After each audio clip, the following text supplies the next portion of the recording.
साल 1966, तारीख थी 19 जून। सेंट्रल मुंबई के दादर स्थित शिवाजी पार्क में एक मीटिंग होनी थी। मीटिंग के आयोजकों को ये आशंका थी कि इस मीटिंग में बड़ी भीड़ आ पाएगी, पर इन सब के बावजूद भी वहां पर 50,000 लोगों की व्यवस्था की गई। मीटिंग जब शुरू हुई तो फिर धीरे धीरे ये जनसभा और आगे चलकर जनसैलाब में बदल गई। 2 लाख से भी ज़्यादा लोग इस मीटिंग में पहुंचे। यहीं से आयोजकों में उत्साह बढ़ा और उदय हुआ मराठी अस्मिता के नाम पर लड़ने वाली शिवसेना का। नमस्कार, सियासी किस्सों की हमारी सीरीज राजनीति में आपका स्वागत। अपने इस किस्से में हम राजनीति से जुड़े उन रोचक पहलुओं को आप तक पहुंचाते हैं। 1966 में इसी मैदान से बाला साहब ठाकरे ने मित्रों के साथ, दोस्तों के साथ नारियल फोड़ करके और शिवसेना की नींव रखी थी। बाला साहब ठाकरे और शिवसेना के अलावा ये जो शिवाजी पार्क है वो सचिन तेंदुलकर के साथ साथ कुछ अन्य क्रिकेटरों के लिए भी बेहद खास है। इसका जो अहमियत है और जो खास क्यों है इनके लिए, ये हम आगे जानेंगे, पर उससे पहले जरा हम नज़र डाल लेते हैं शिवाजी पार्क पर। दरअसल शिवाजी पार्क जो है वो राजनीतिक और जो इसका सामाजिक इतिहास है वो इसको खास बनाता है। सेंट्रल मुंबई के दादर में ये पार्क स्थित है, जो मुंबई का सबसे बड़ा पार्क है, सार्वजनिक पार्क है। ये 1925 में बीएमसी ने इसकी नींव रखी थी। उस समय इसका नाम माहिम पार्क हुआ करता था। बाद में 1927 में इसका नाम बदल करके और मराठा साम्राज्य की नींव रखने वाले शिवाजी पर कर दिया गया, तब से इसका नाम शिवाजी पार्क हो गया। ये जो पार्क है वो करीब 28 एकड़ में फैला हुआ है, यानी 1.13 लाख वर्ग किलोमीटर का इसका एरिया है।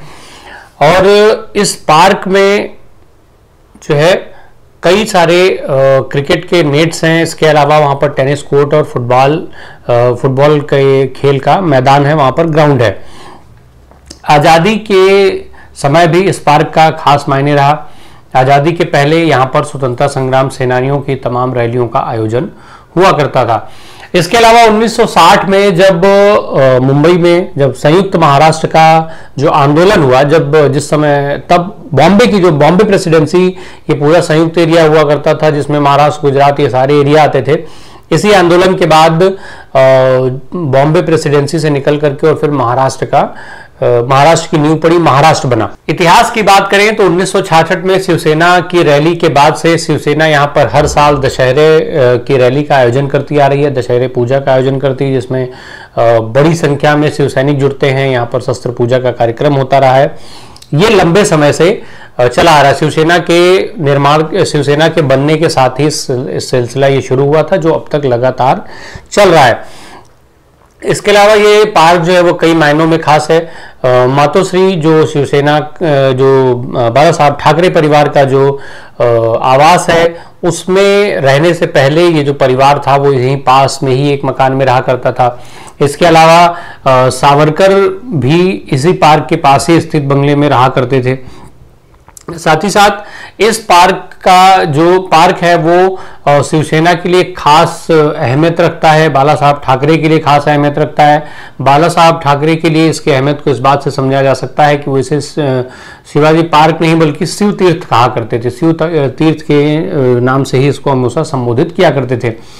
महाराष्ट्र में जो जो शिवसेना का ग्राफ बढ़ता गया, जब से शिवसेना आगे बढ़ती गई, उसी तरीके से इस पार्क का भी विकास हुआ। और ये जो दशहरा रैली है शिवसेना द्वारा आयोजित की, उसमें भीड़ भी उसी तरीके से बढ़ती रही। शिवाजी पार्क में शिवसेना के लिए खास महत्व रहा। इसमें इसी के चलते जब 1995 में भारतीय जनता पार्टी और शिवसेना के गठबंधन को महाराष्ट्र में बहुमत हासिल हुआ और वहां पर जब सरकार बनी, मुख्यमंत्री बने मनोहर जोशी, तो मनोहर जोशी ने राजभवन की बजाय शिवाजी पार्क में अपना शपथ लिया वहां पर। साल 2010 में मुंबई हाई कोर्ट ने शिवाजी पार्क का जो एरिया था वो उस पूरे एरिया को साइलेंट जोन घोषित करने का आदेश दे दिया। इस बात का विरोध भी हुआ। इस बात का अदालत के इस फैसले का विरोध करते हुए बाला साहब ठाकरे ने अपने जो शिवसेना का मुखपत्र है सामना, उसमें उसके संपादकीय में एक लेख लिखा जिसमें उन्होंने हाईकोर्ट के फैसले की खूब आलोचना की। इसके बाद फिर शिवसेना को वहां पर दशहरा रैली आयोजित करने की परमिशन मिल गई, अनुमति मिल गई थी। साल 2012 में जब बाला साहब ठाकरे बीमार थे तो उस साल वो दशहरा रैली को उन्होंने वर्चुअल संबोधित किया था। उसी रैली में उन्होंने अपने बेटे उद्धव ठाकरे के साथ साथ उद्धव ठाकरे के बेटे आदित्य ठाकरे को शिव सैनिकों द्वारा समर्थन दिए जाने की अपील की थी। उन्होंने शिव सैनिकों से इस बात की अपील की थी कि वो जिस तरीके का समर्थन उनको देते हैं वैसे ही उद्धव और आदित्य को भी दें। 17 नवंबर 2012 को जब बाला साहब ठाकरे का निधन हुआ तो उनका अंतिम संस्कार भी शिवाजी पार्क में ही हुआ। इसके अलावा उनके स्मारक के तौर पर यहाँ पर स्मृति स्थल बनाया गया जो उनका स्मारक है। इसके अलावा साल 2006 में जब जो राज ठाकरे हैं जब वो अलग हुए शिवसेना से, तो जब उन्होंने अपनी पार्टी बनाने की घोषणा की महाराष्ट्र नवनिर्माण सेना MNS, तो उस पार्टी की पहली रैली भी इसी शिवाजी पार्क में हुई थी। बाला साहब ठाकरे हमेशा अपने संबोधन में ये बात कहा करते थे कि अगर लोगों का भरोसा जीतना हो तो 80% सामाजिक और 20% राजनीति करें, यानी 80% सामाजिक काम करें और 20% ही केवल राजनीति करें। ऐसे में जो शिवाजी पार्क है इसका शिवसेना, उद्धव ठाकरे और ठाकरे परिवार का इससे खास रिश्ता है। इसके अलावा हमने सचिन तेंदुलकर का भी जिक्र ऊपर किया था। सचिन तेंदुलकर के लिए मैदान इसलिए खास है क्योंकि यहाँ जो ये शिवाजी पार्क है उसको भारतीय क्रिकेट का गढ़ कहा जाता है, भारतीय क्रिकेट का पालना कहा जाता है। यहाँ पर 8 क्रिकेट क्लब हैं जिसमें रमाकांत आचरेकर का भी एक क्रिकेट क्लब है। रमाकांत आचरेकर यानी सचिन तेंदुलकर के गुरु। सचिन तेंदुलकर इसी मैदान पर नेट प्रैक्टिस किया करते थे अपने मित्र विनोद कांबली के साथ साथ। इसके अलावा यहाँ से कई और बड़े क्रिकेटर हुए जिन्होंने भारत का प्रतिनिधित्व किया, भारत का नाम देश और दुनिया में रोशन किया।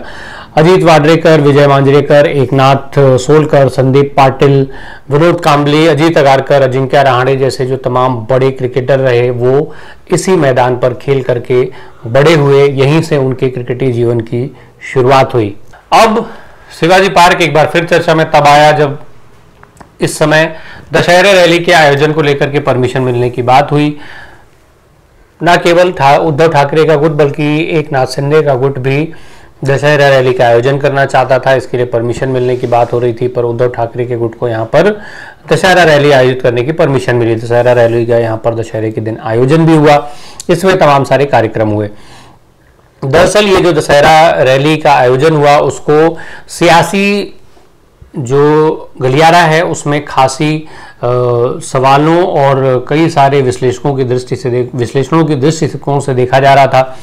इस दशहरे रैली के आयोजन को ना कोई केवल राजनीतिक आयोजन बल्कि शक्ति प्रदर्शन के तौर पर देखा जा रहा था। ये माना जा रहा था कि शिवसेना के दोनों जो धड़े हैं, दोनों जो गुट हैं, वो यहाँ से अपने शक्ति प्रदर्शन करना चाहते हैं। दरअसल आने वाले BMC चुनावों के मद्देनजर दोनों गुटों द्वारा ये आवश्यक भी था। इस समय शिवसेना को लेकर के लड़ाई चल रही है। दरअसल शिवसेना पर दोनों गुट अलग अलग दावा कर रहे हैं कि वो असली शिवसेना है। एक तरफ जहां उद्धव ठाकरे का गुट खुद को असली शिवसेना बता रहा है, तो वहीं दूसरी तरफ एकनाथ शिंदे का गुट जो है बड़ी संख्या में विधायकों का समर्थन उधर होने की वजह से अपने को असली शिवसेना बता रहे हैं। उद्धव ठाकरे ने जब विजयदशमी के दिन इस रैली के आयोजन को संबोधित किया तो उन्होंने कहा कि जो एकनाथ शिंदे का गुट है वो धोखेबाज है, खोखेबाज है और इसीलिए उसने शिवसेना को धोखा दे करके और सरकार गिराने की जो पूरी घटना थी उसका उन्होंने जिक्र किया।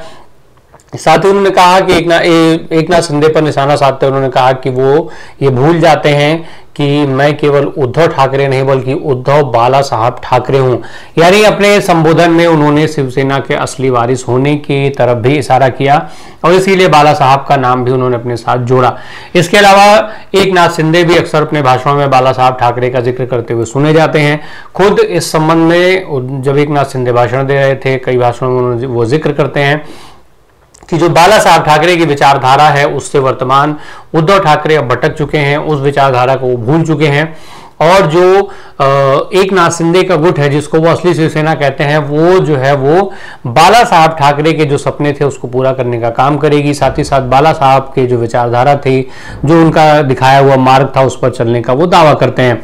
अब इसके अलावा ये जो असली शिवसेना का मुद्दा जो है वो कोर्ट तक पहुंच चुका है, अदालत में इसको लेकर के मुकदमा ऑलरेडी चल रहा है। इस अब जो शिवसेना का चुनाव निशान है धनुष तीर, उस पर किस गुट का दावा होगा, दोनों गुटों ने अलग अलग दावा कर रखा है।